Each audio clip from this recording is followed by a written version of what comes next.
Joining me now, Sal Gilbertie, CEO and Chief Investment Officer of Teucrium. Sal, thanks so much for joining me at the desk. Thanks for having me. So we're talking soybeans. I think a good place to start would be the fact that China has totally pulled back on U.S. purchases of soybeans. It was, the first time that U.S. soybean shipments fell to zero since 2018. That's to China specifically.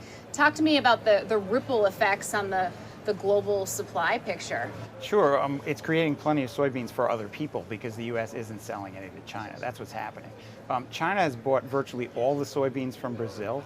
There are three exporters that matter for soybeans, and that's Brazil, the United States, and Argentina. Paraguay is a little slice in the pie, but the big exporters are Brazil, United States, and Argentina. And China is exclusively buying right now from Argentina and Brazil, which leaves the U.S. out in the cold a bit. So it opens soybeans up to other buyers, but was there a shortage? Is that really even necessary? What does this all mean from an investment perspective? From an investment perspective, it's easy. There's not a shortage, and grains around the world traditionally trade at their cost of production.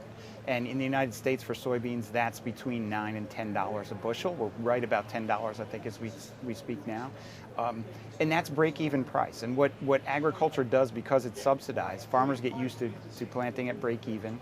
They will plant and plant and plant. That's their job, and they'll choose which crop to plant that they make more money.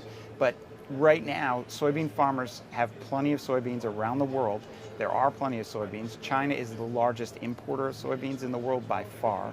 They're getting all of their supplies from Brazil, whereas traditionally they would get a large percentage of their supplies from the United States. Now, they're stepping in front of people who would normally buy from Brazil. Those people have to buy from the U.S. The interesting thing is that soybean demand globally has been growing at 3 to 4% a year for at least the last 10 years. It continues to grow. And so luckily farmers continue to grow as well, and they grow more every year. Right now there are plenty of soybeans, but 3 times in the last 17 years, we've seen both corn and soybeans double from their cost of break even, or nearly double from their cost of break even. And then they go back to that cost when farmers plant.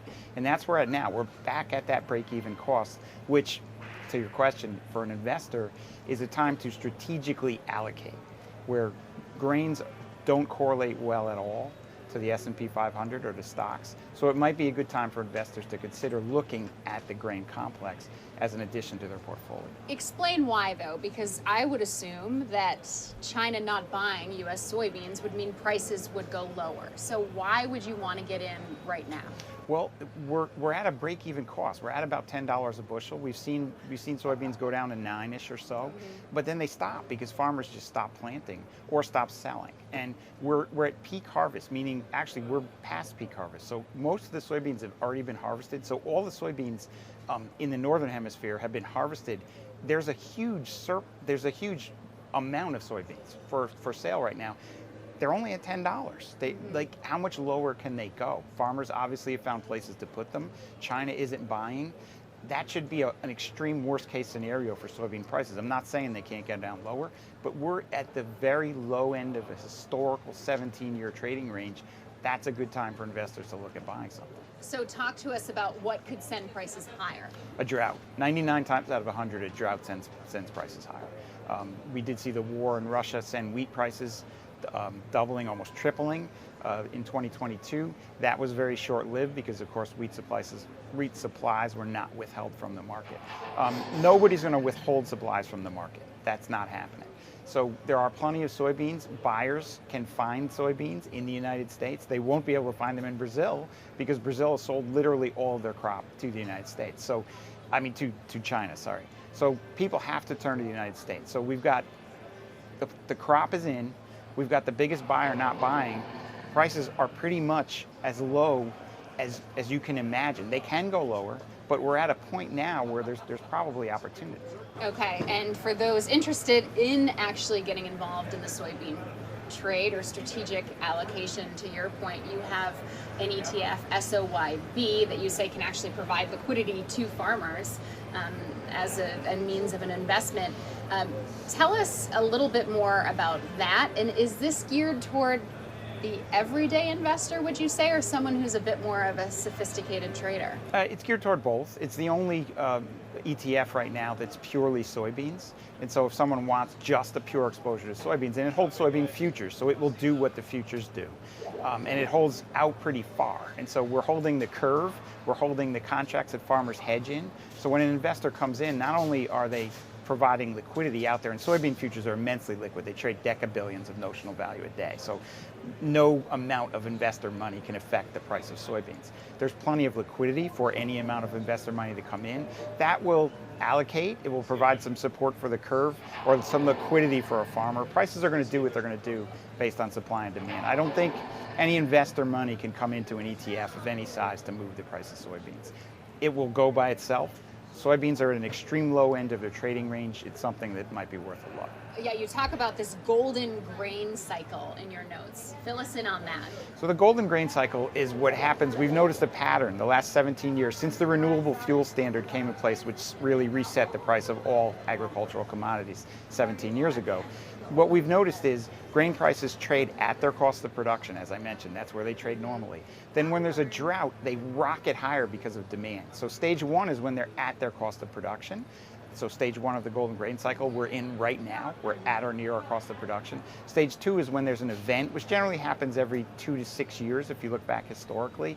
I think the average is every 4 years. You get a drought and the prices rocket higher. When they go up, generally we've seen them double 3 times in corn and nearly double 3 times in soybeans in the last 17 years from these same numbers where we're at now.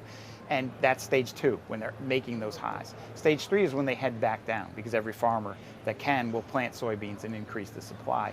It's been a couple of years on the way down for that stage three. We're back in stage one, which is the accumulator buy zone for people who are interested. Okay, and to your point, it's not correlated to the market. So I saw your stat. The soybean fund benchmark index has outperformed the S&P 500 in every 10% or greater market correction since inception. So 7 out of 7. Why do soybeans tend to outperform in times of market correction, and when do you expect this 10% or greater market correction to actually occur? Great questions. One, everybody uses soybeans. The demand for ags is steady. Ags are used for food, for humans and animals, and for fuel. And those demand factors rarely abate. So we're always seeing demand increasing. As I said, the demand for soybeans has been increasing about 3 to 4% a year.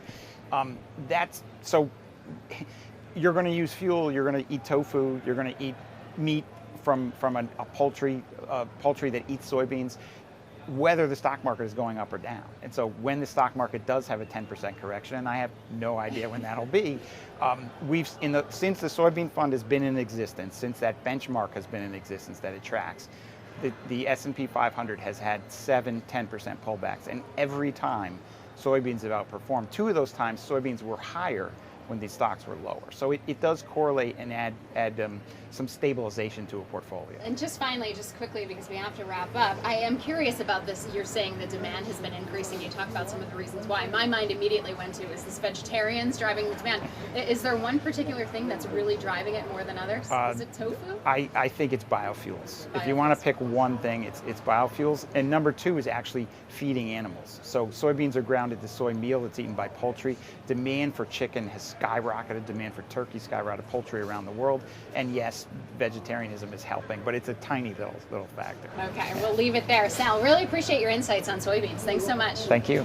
That's Sal Gilbertie, CEO and Chief Investment Officer of Teucrium.